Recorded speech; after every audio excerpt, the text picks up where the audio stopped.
entre 20 y 25 minutos de naturaleza y cultura. Pero para que sea muy amena la charla, voy a comenzar con algo que me sucedió hace muchísimo tiempo y que me acompañó toda la vida. Hace aproximadamente unos 40 años,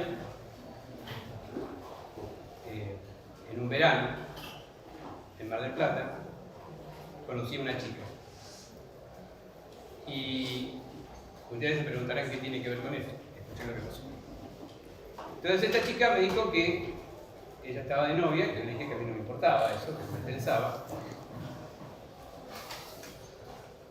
Y bueno, estuvimos conversando, seguimos conversando, hasta que finalmente terminaron las vacaciones.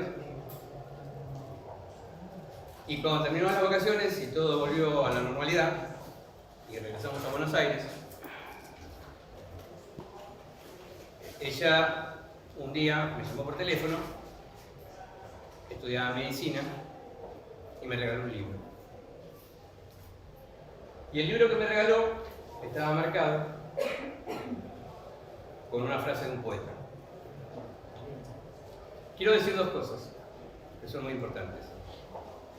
Esta chica llamada Lucía es probablemente una de las mujeres más hermosas que me ha mirado y no la volví a ver nunca más. Y el poema de Schiller decía: alégrese quien respira la dorada luz del día. El libro que ella me regaló se llama El malestar en la cultura, que es una obra que escribió Sigmund Freud en 1939. Y Freud, en ese libro, decía que la fuente del malestar del ser humano provenía de tres orígenes: de la naturaleza, del envejecimiento o del daño que los hombres se provocan entre sí. Claro,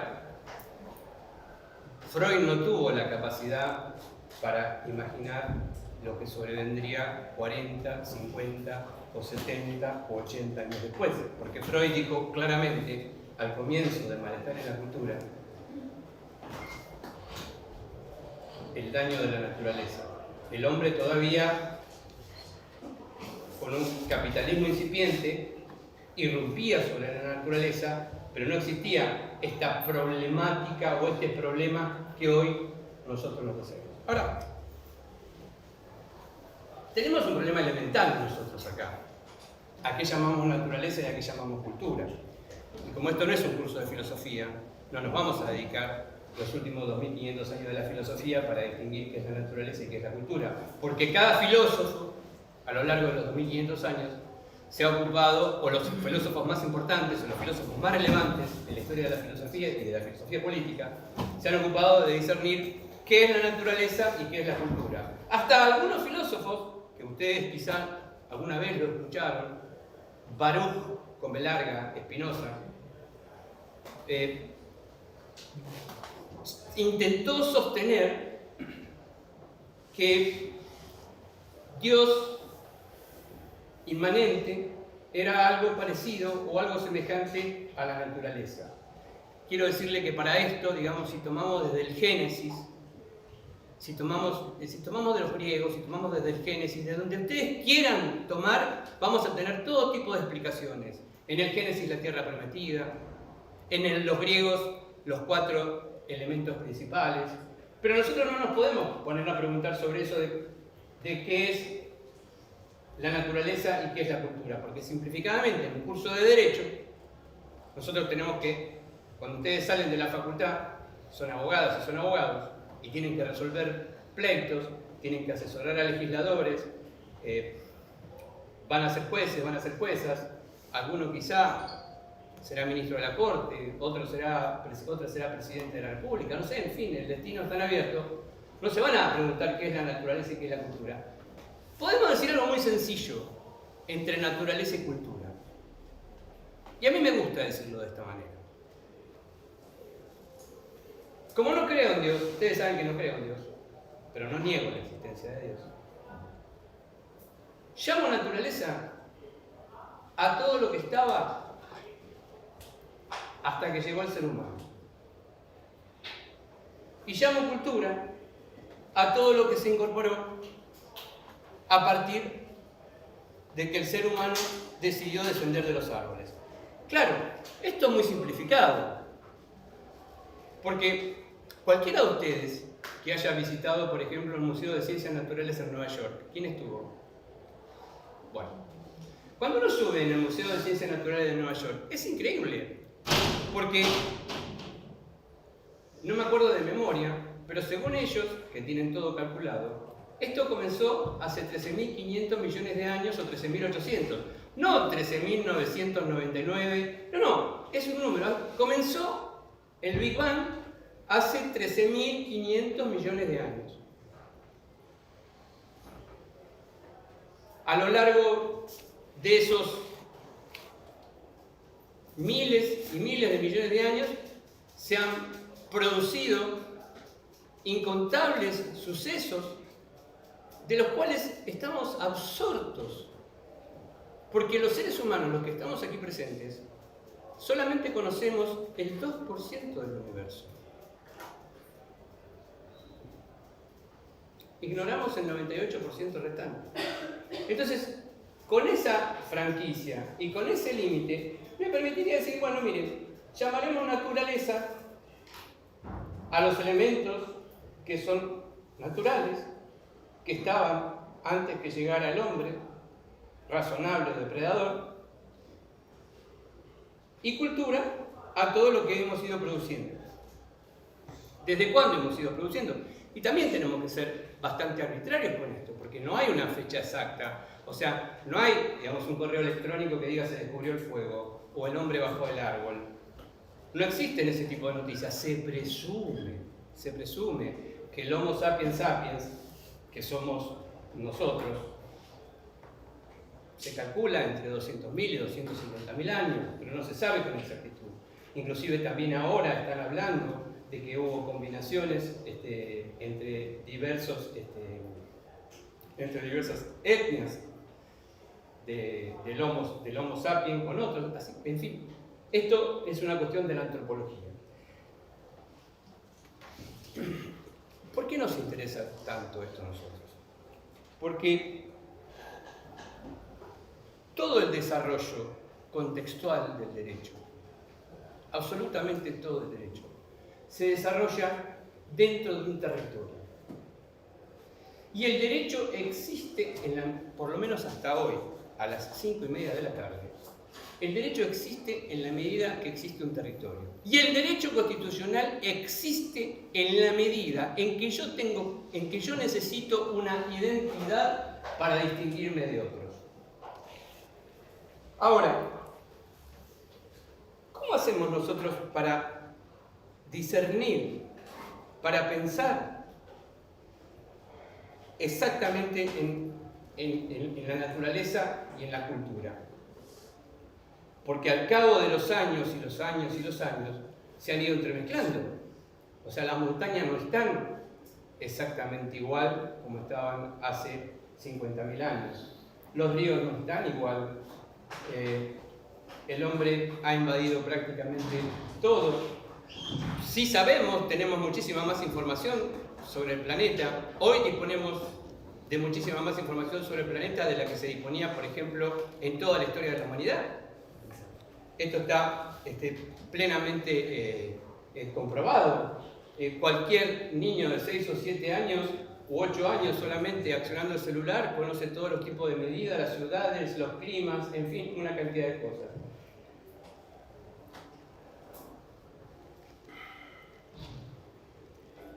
¿Qué diríamos de la naturaleza? ¿Qué naturaleza es el ambiente? La naturaleza es una precondición. La naturaleza no es un derecho. La naturaleza no es un deber. La naturaleza, el ambiente, es un bien vital.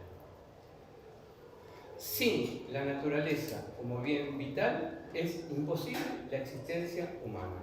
Más claro todavía, sin la naturaleza, sin el ambiente, con las condiciones que vamos a examinar, es imposible el desarrollo humano en una comunidad. Como sabemos que hasta el día de hoy, en todas las comunidades que nosotros examinamos, existe el derecho, cada una de estas comunidades está en una lucha titánica a ver quién logra la fórmula lingüística más interesante. Así que, hasta ahora, recapitulando, seamos creyentes o no seamos creyentes, podemos distinguir tajantemente entre naturaleza y cultura. De mucho no nos sirve, pero por lo menos nos permite aproximarnos y decir, no, mirá, si van a hacer explotar la montaña, si van a derribar la montaña, y si van a derribar la montaña porque creen que adentro de la montaña hay oro, pero eso genera un daño genuino para los próximos 500 años, evidentemente no se debería permitir la destrucción de la montaña. Y si tiran plástico al mar, evidentemente hay que prohibir tirar plástico al mar con una cantidad de medidas que también vamos a ir viendo ahora.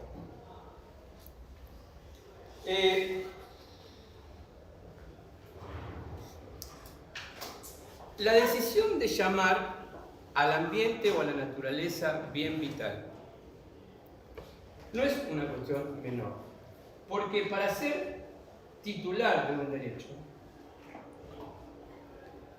cualquier tipo de derecho, hay que tener determinadas condiciones. Y para ser titular de un deber, hay que tener también determinadas condiciones. Por eso yo prefiero hablar con ustedes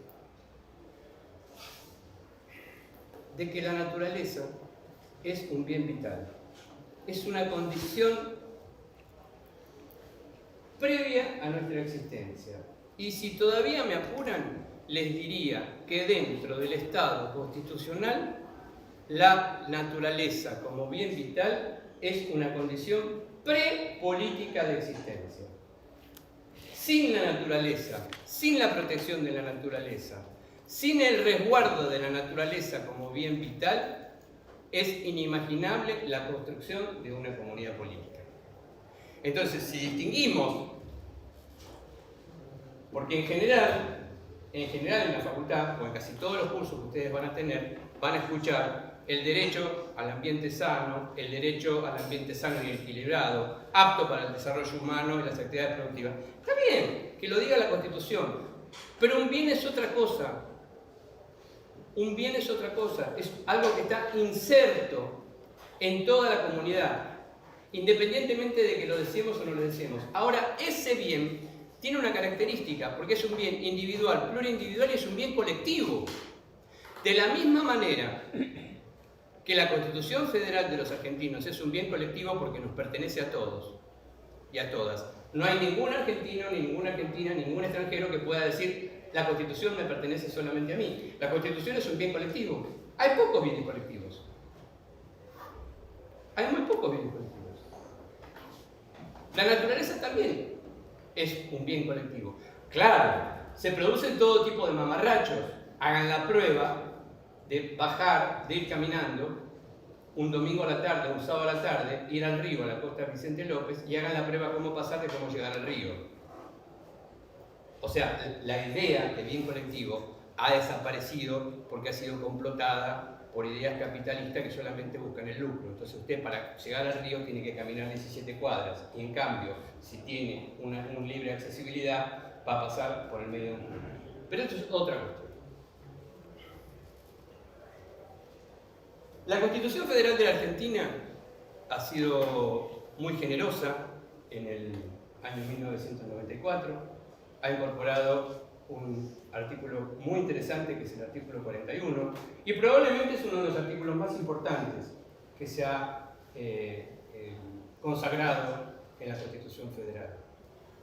Tiene 4 fragmentos distintos que ustedes los conocerán, pero yo me quiero referir brevemente a algunos de ellos y a qué es lo que significa.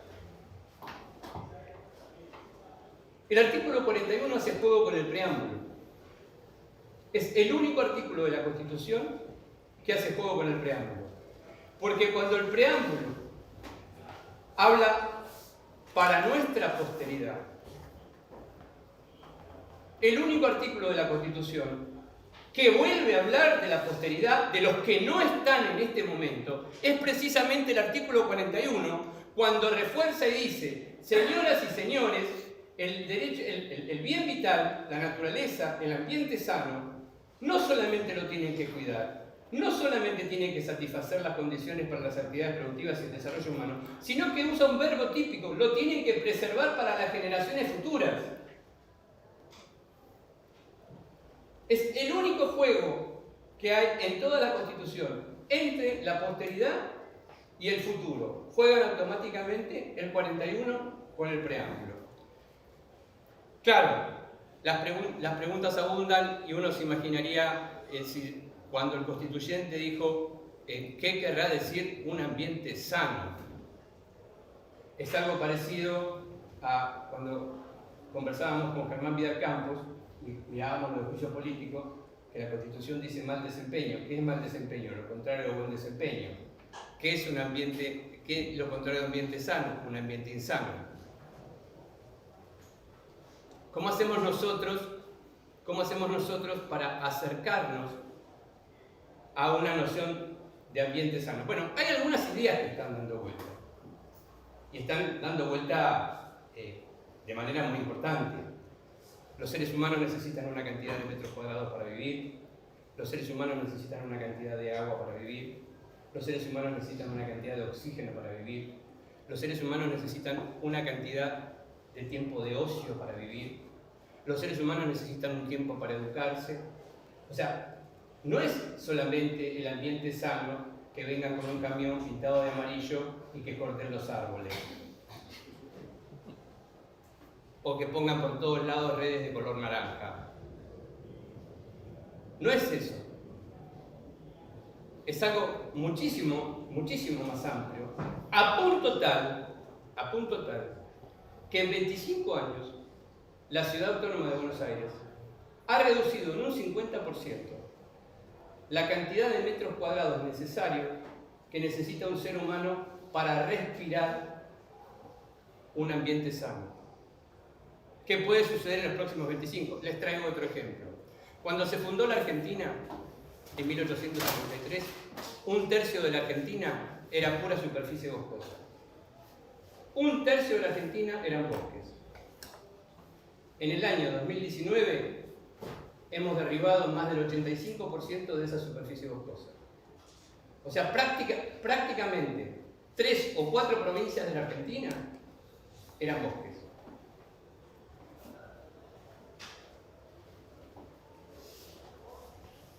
¿Qué es la información que tenemos? Disponemos de mucha información. Sabemos que acá, a los alrededores, hay inmundas dificultades al acceso al agua potable. Sabemos que hay gente que no tiene baño en su casa. Sabemos que hay mucha gente que utiliza alimentos que son fabricados en condiciones deleznables. O sea, no es solamente hablar del ambiente sano, vuelvo a repetir, que la flor que tenemos acá esté iluminada a la noche cuando salimos y se cierre, sino que es una cantidad de cosas que empiezan notablemente, se desarrollan y tiene un punto muy importante con el acceso al agua potable. Quizá ustedes no, ninguno de ustedes o ninguno de nosotros padece esta dificultad, porque todos en nuestras casas, porque estamos en la Universidad de Buenos Aires, porque pertenecemos a un fragmento social, porque tenemos esta posibilidad. Llegamos a nuestra casa, abrimos la canilla y tomamos agua potable. Pero ustedes tienen que saber que hay una gran cantidad de argentinos y de argentinas que no tienen acceso al agua potable. Y estamos en el año 2019. Ya no les estoy hablando de la vivienda ni del alimento, les estoy hablando del agua. O sea, ¿quién va a resolver esto? Un segundo problema, también vinculado con el agua. En los últimos 5 años se han producido las mayores inundaciones en toda la historia de la Argentina. La Argentina nunca se ha inundado como se ha inundado en los últimos 5 años. ¿Qué estudios hay? ¿Qué se va a hacer? ¿Se va a seguir inundando? ¿No se va a seguir inundando? Porque yo les quiero recordar a todos ustedes que hicieron un parcial. Y ese parcial que ustedes hicieron, lo hicieron porque hubo un señor, Juan Bautista Alberdi, que pensó una constitución. Y la constitución que pensó el señor Juan Bautista Alberdi era para fundar una república comercial y pastora. Y la Argentina hoy es una república comercial y pastora. Una república comercial y pastora que solamente vende materias primas y se inunda es una república inviable, es un estado inviable. Y estoy hablando solamente del agua. Se inunda la Argentina y gran cantidad de argentinos, no tengo el número, no puede abrir la canilla en su casa para tomar agua potable. ¿Qué es lo que dice también la Constitución? Utilizó un verbo que ha sido seguramente objeto de muchas discusiones, que el que provoque el daño ambiental tendrá la obligación de recomponer. Yo estoy esperando todavía,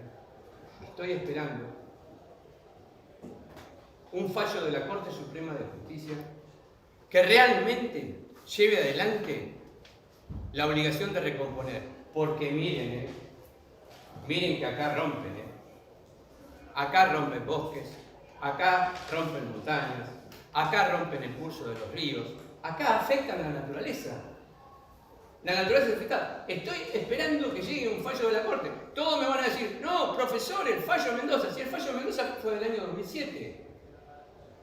Cuando estoy hablando de la obligación de recomponer y me estoy dirigiendo a la Corte, la recomposición del daño ambiental no es solamente una tarea de la Corte Suprema, es una tarea del Congreso y una tarea del Presidente, porque son los tres encargados, las autoridades de la Nación. Lo que pasa es que uno, en este discurso de derecho constitucional, generalmente piensa y dice, bueno, aquel que causó un daño, aquel que no preservó, tendrá la obligación de reparar. ¿Y cómo será? Tendrá que recomponer.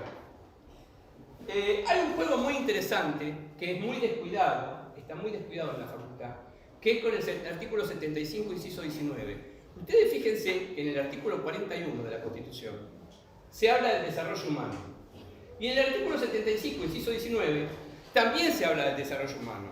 Quiere decir, Santiago, entonces, que el desarrollo humano, que cuide el ambiente, que proteja al ambiente y que pueda llevar adelante actividades productivas, tiene que estar enlazado con el 75-19, que también es una cláusula de prosperidad que dice que hay que tutelar el desarrollo humano. O sea, no se puede hacer cualquier cosa a lo que se le ocurra.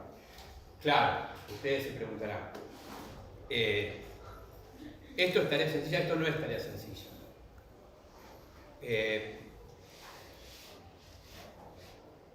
Como diría Juan Manuel Serrat, ayúdenme, pero no me acuerdo bien de memoria, ¿no? Pero el mundo está conducido por un par de locos sin carnet, una cosa así era, ¿no? Más o menos dice. Es así la canción de Serrat, ¿no? Dice así. Ahora la voy a buscar. Locos hay varios.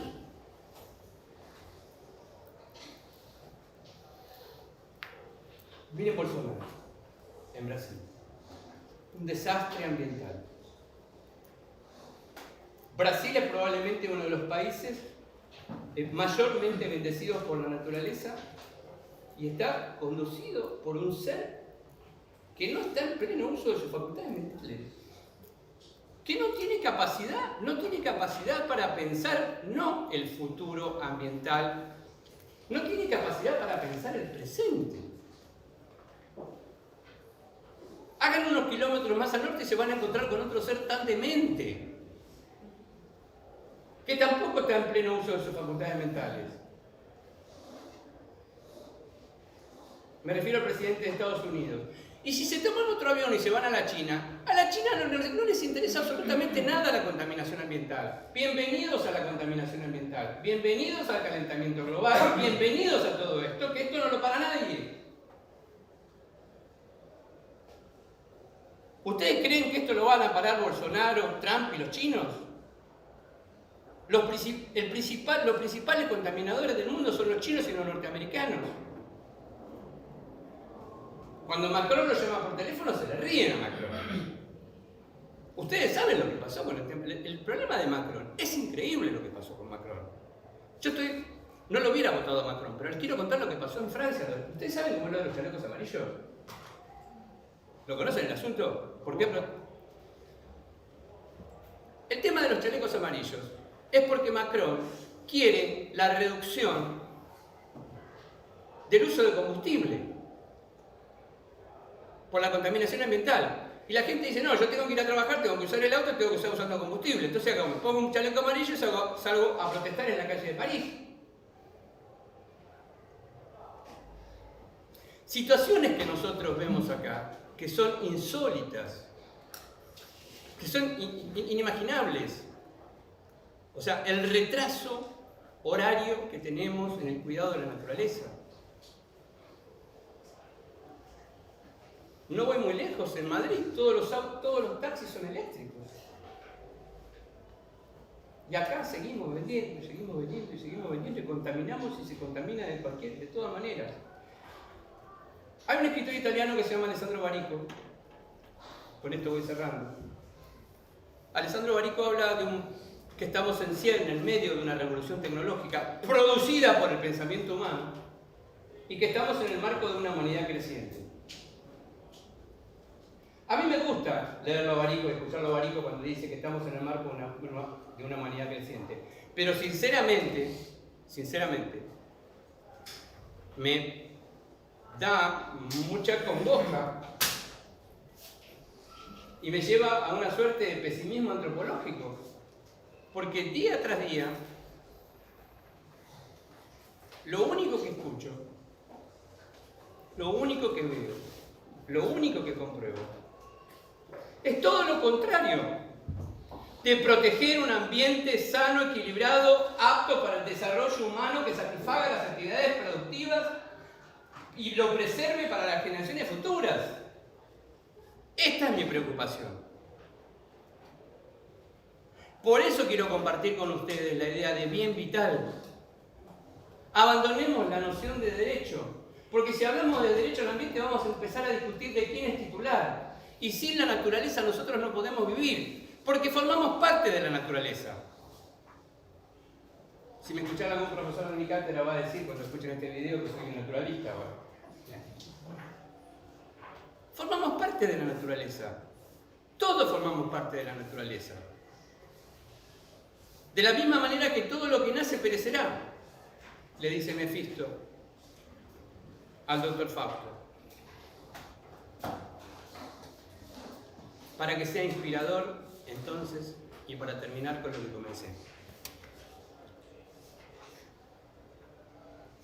Tenemos que pensar mucho en esto. Tienen una responsabilidad enorme como ciudadanas y como ciudadanos para desarrollar la idea del bien vital existencial. Sin bien vital existencial va a ser imposible un desarrollo genuino, equilibrado y apto. Y esa frase, y con esto termino, que me regalaron hace 41 años, caerá en saco roto, porque cuando Schiller la escribió, en 1791, alégrase quien respira la dorada luz del día.